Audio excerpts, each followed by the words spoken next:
His body was never found.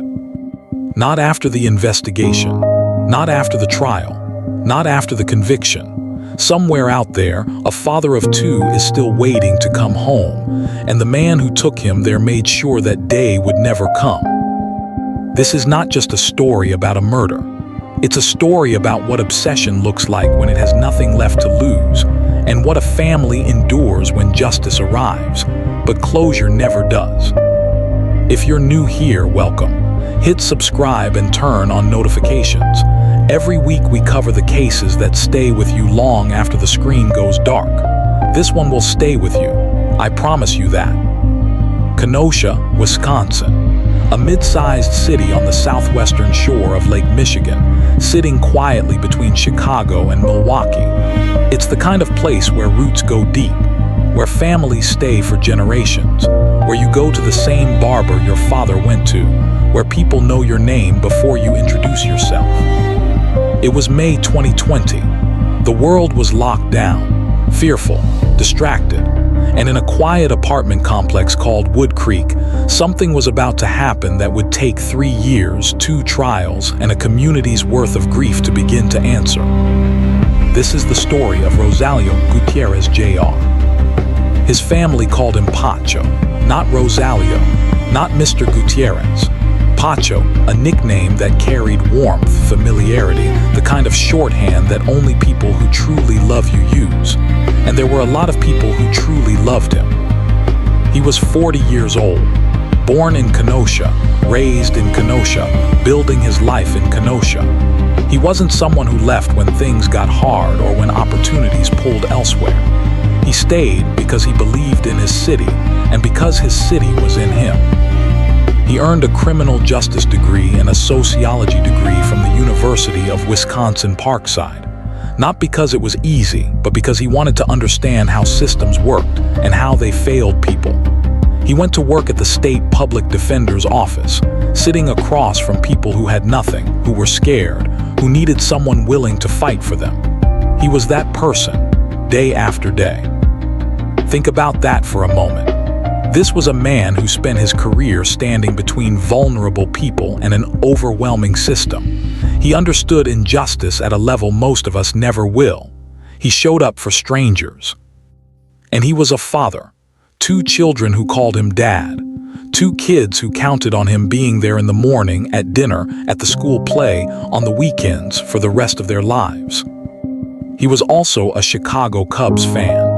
Deeply, unashamedly, loyally, the way only a true fan can be. The kind of fan who doesn't leave during a losing season. The kind of devotion that tells you something about a person's character. Pocho Gutierrez was someone who stayed, someone who showed up, someone who believed that things could get better if you kept fighting for them. In early 2020, something good was finding him. He had started talking to a woman named Sadie Beecham. They'd connected online messages that turned into something real, something that made both of them want to see where it could go. He had no way of knowing that someone was already watching. Sadie Beecham had been in a long-term relationship with a man named Zachariah Anderson.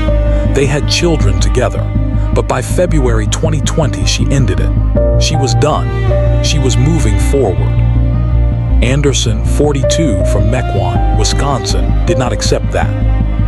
What followed is what psychologists and behavioral analysts call obsessive attachment, a pattern where someone refuses to process loss and instead redirects it into control. Anderson didn't grieve the end of the relationship. He weaponized it. At some point before May 2020, he allegedly placed a burner phone inside Sadie's car, hidden, silent, transmitting her location to him in real time. He reportedly had additional GPS trackers, listening devices. He was conducting surveillance on the mother of his children and the man she was beginning to care about. This is critical to understand because it reframes everything that came after. This was not impulsive. This was not a momentary loss of control. Every step Anderson took required planning, patience, and a complete dehumanization of the 2 people he was targeting. That psychological profile would become central to the prosecution's case. and it would ultimately be his undoing. But first, it would cost Rosalio Gutierrez everything.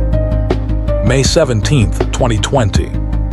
The last day anyone saw Pocho alive. What happened inside his apartment that evening, what was said, what escalated, what broke, is something we may never fully know.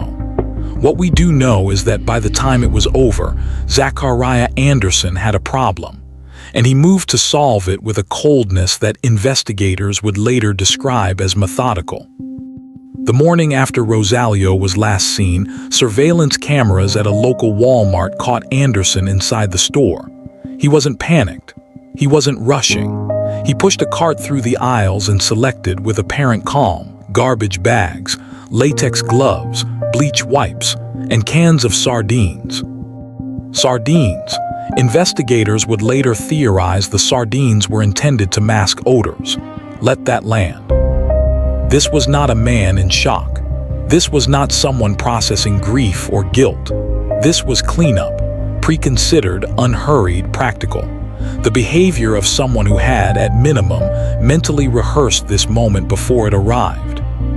2 days passed. When Rosalio didn't show up to work, people noticed. When Sadie couldn't reach him, she went to his apartment. And what she found when she got there didn't make sense until it made terrible, devastating sense. The door was open. Inside, blood, not a small amount. Significant amounts spread throughout the apartment.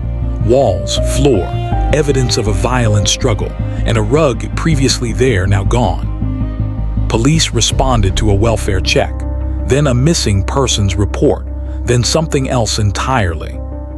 But here's where the investigation hit its most frustrating wall. There was no body, no Rosalio.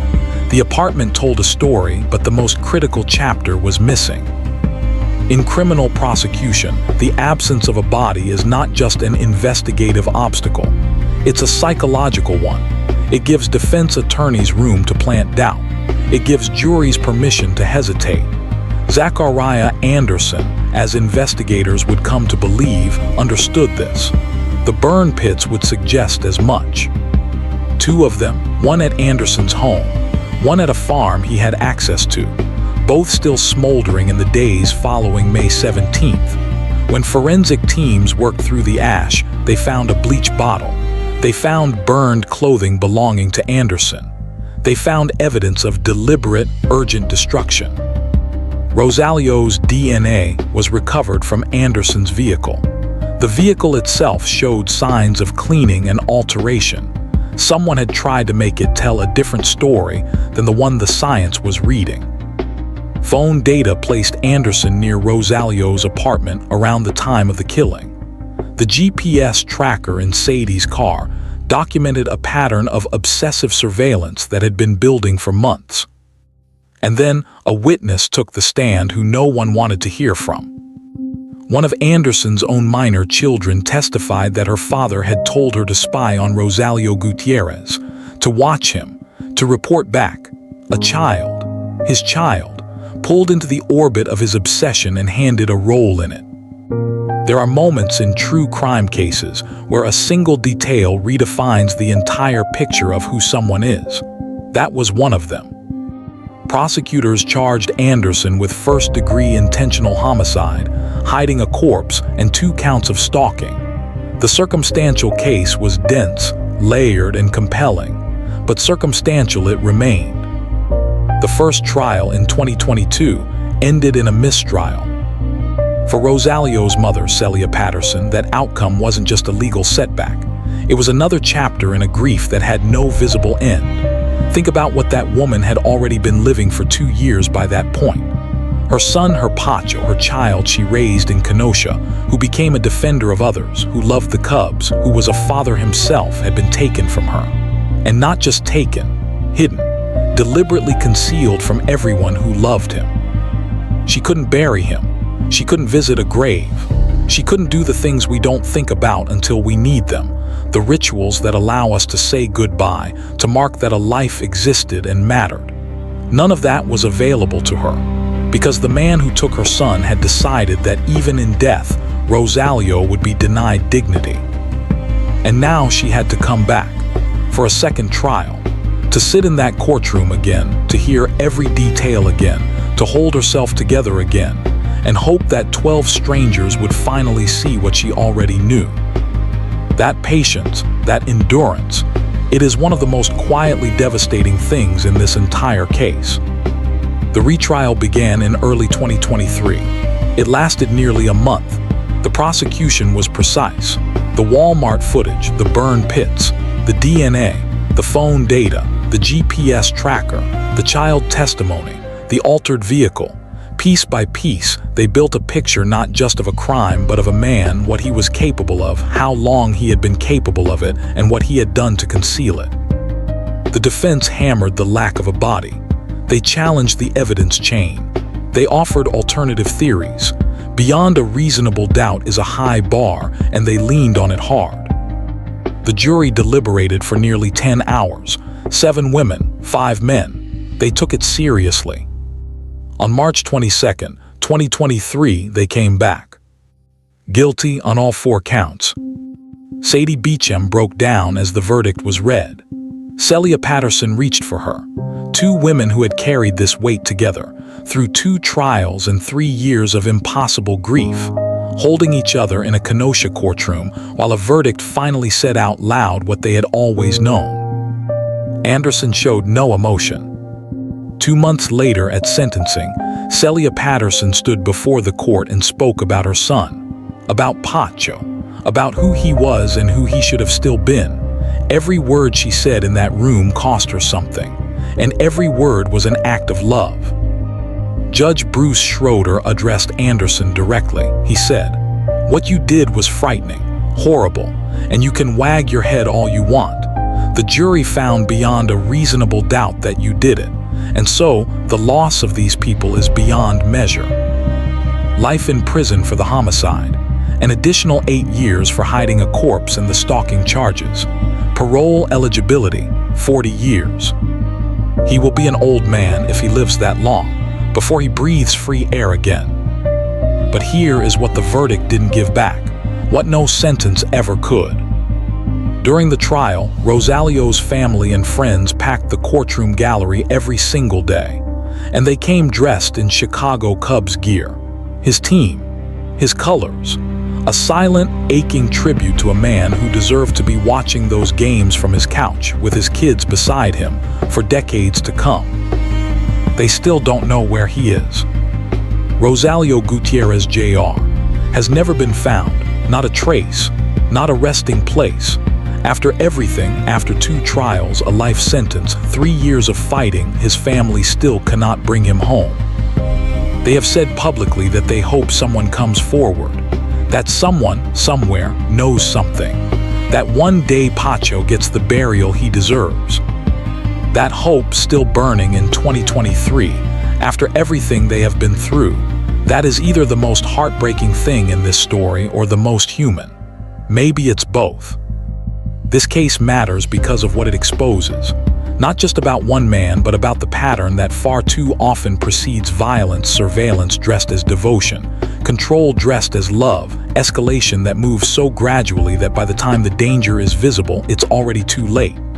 The GPS tracker in the car, the listening devices, the child recruited to spy, none of it appeared from nowhere. It built, slowly, deliberately, until May 17, 2020. What stopped Anderson wasn't a witness or a confession. It was science. DNA that outlasted a cleanup. Digital footprints that couldn't be burned. A Walmart camera that captured a man buying garbage bags the morning after he destroyed someone's life. In 2020, even when you try to erase yourself, you leave traces. Rosalio Gutierrez spent his career fighting for people who had been failed by the system. He believed in justice enough to build his life around it. And in the end, justice, slow, grueling, incomplete, found its way back to him. His children are growing up without their father. His mother is living without her son. Somewhere in Wisconsin, Pocho is still waiting to come home. If you have any information about the whereabouts of Rosalio Gutierrez Jr., please contact Kenosha law enforcement. His family has never stopped hopping. And if this case is sitting heavy with you right now, if you're thinking about his kids, about his mother in that courtroom, about what it means that a man who fought for justice his whole life needed so many people to fight for him in death, I want to hear from you. Drop your thoughts in the comments. Tell me what hit you hardest. Tell me what questions you're still sitting with. And if you're not subscribed yet, this is the moment. Every week we tell stories like this one. Stories about real people who deserve to be more than a headline. Stories that don't let you go. Hit subscribe, turn on notifications, and I will see you in the next one. For Pocho, and for everyone still waiting. Because some questions, even after a verdict, don't stop demanding answers.